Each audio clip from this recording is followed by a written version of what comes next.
የአሜሪካው ፕሬዝዳንት ዶናልድ ትራምፕ ከ3 ዓመታት በላይ የዘለቀውን ጦርነት ለማስቆም የተኩስ አቁም ስምምነት እንዲደረስ በሚሞክሩበት በዚህ ወቅትም ሩሲያና ዩክሬን የሚፈጽሟቸውን ጥቃቶች አጠናክረዋል ነው የተባለው። ይህንን መረጃ ወደ እናንተ የምናደርስ ይሆናል። በሌላ መረጃ የሱዳን ጦር ካርቱምን ከተቆጣጠረ በኋላ ንጹሃን ዜጎችን መገደላቸውን የተባበሩት መንግስታት አስታውቋል። ሰላም ጤና ይስጥልን የተከበራችሁና የተወደዳችሁ አድማጭ ተመልካቾቻችን የሰዓቱን አዳዲስ መረጃዎች ወደ እናንተ የምናደርስበት ሰዓት ላይ ደርሰናል። አብራችሁ እንድትቆዩ በአክብሮት እንጋብዛለን።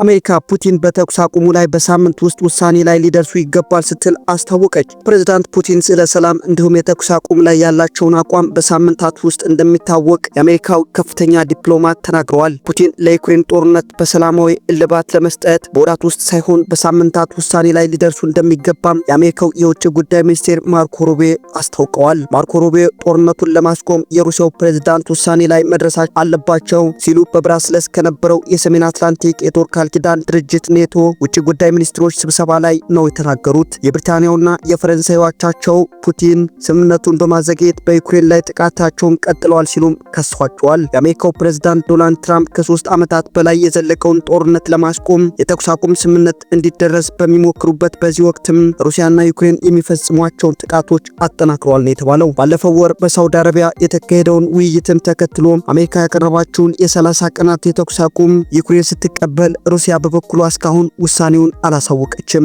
ሩሲያና ዩክሬን ጥቁር ባህር ላይ የሚያደርጉትን ጦርነት የሚያስቆም የተኩስ አቁም ስምምነት መፈረማቸውን ዋይት ሃውስ አረጋግጦ ነበር። ነገር ግን ሩሲያ የጥቁር ባህር የተኩስ አቁም ስምምነት ተግባራዊ የሚሆነው ምዕራባውያን የጣሉትን ማዕቀብ ሲነሳ መሆኑን አጽንኦት በመስጠት ቅድመ ሁኔታዎችን አስቀምጣለች ነው የተባለው። ሩሲያ ይህንን ድርድር ጦርነቱን ለመቀጠል የምትጠቀምበት ስልት ሊሆን ይችላል ተብለው ማርኮ ሩቢዮ የተጠየቁ ሲሆን እሳቸው የትራምፕን ጦርነት በአስቸኳይ ማስቆም አቋምን በድጋሚ ተናግረዋል። ሩሲያን ጦርነቱን ለማስቆም ያለንን አቋም ያውቃሉ። በቅርቡ ከሚሰጡት መልስ ወደ እውነተኛ ሰላም ለመምጣት ወይም የማዘግየት ዘዴ እንደሆነ ግልጽ ይሆናል ብለዋል። አክለውም ትራምፕ ስለ ድርድሮቹ ማለቂያ በሌላቸው ድርድሮች ወጥመድ ውስጥ አይገቡም ሲሉም አጽንኦት ሰጥተዋል። የውጭ ጉዳይ ሚኒስትሩ የኔቶ ከፍተኛ ባለስልጣናት በበኩላቸው ፑቲን የተኩስ አቁም ለማድረግ እየተዘጋጁ ስለመሆናቸው ምንም አይነት ፍንጭ እንደሌለም ተናግረዋል። ሩቢዮ ግን የተኩስ አቁም ስምምነት ላይ እንደሚደረግ ተስፋ እንደሰነቁም ነው የገለጹት። ሩሲያ የምትሰጠውን ምላሽ ተከትሎ አሜሪካ አካሄዷን እንደገና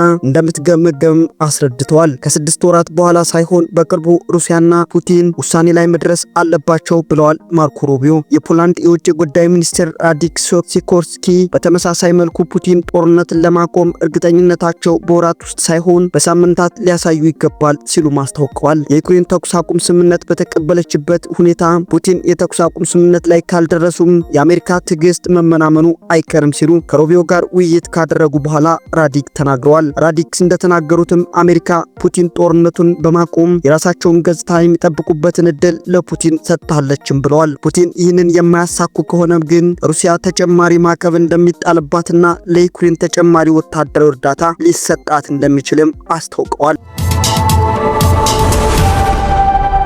በሌላ በኩልም የሱዳን ጦር ካርቱምን ከተቆጣጠረ በኋላ ንጹሃን ዜጎችን መገደላቸውን የተባበሩት መንግስታት አስታውቋል። የተባበሩት መንግስታት የሰብአዊ መብት ኮሚሽን ከፍተኛ ኮሚሽነር የሆኑት ቮልከር ቱርክ የሱዳን ጦር ከህግ ውጭ ግድያ መፈጸሙን የሚጠቁሙ አሳማኝ ሪፖርቶች መኖራቸውንም ገልጸዋል። በዚሁም በጣም ማዘናቸውን ገልጸው ንጹሃን ዜጎች ላይ ግድያ የተፈጸመው የሱዳን ጦር ባለፈው ሳምንት መዲናዋን ከተቆጣጠረ በኋላ መሆኑን አስረድተዋል። በርካታ ንጹሃን ዜጎች ላይ የተፈጸመው ከህግ ውጭ ግድያዎች እንደነበሩ የሚጠቁሙ ጠንካራ ሪፖርቶች አሉን ሲሉም ገልጸዋል። በካርቱም የተለያዩ አካባቢዎች ከሱዳን ፈጥኖ ድራሽ ኃይል ጋር አብራቸዋል በሚል ግድያዎቹ ተፈጽመዋል ነው ያሉት። በካርቱም ውስጥና ከካርቱም ውጭ በታጣቂዎች ንጹሃን ሲገደሉ ያሳያሉ የተባሉ ብዙ ቪዲዮዎችም በማህበራዊ ሚዲያ ላይ ሲዘዋወሩ ተስተውለዋል። ቪዲዮዎቹ በገለልተኛ ወገን ማጣራት ባይቻልም የመንግስታቱ ድርጅት የሰብአዊ መብት ኮሚሽን ቪዲዮዎቹን ታማኒነት አላቸው ብሏል። የሱዳን ጦር ስለቀረበበት ክስ ምላሽ እስከሚሰጥ እየተጠበቀ ነው። የታጠቁ ወንዶች ንጹሃን በጭካኔ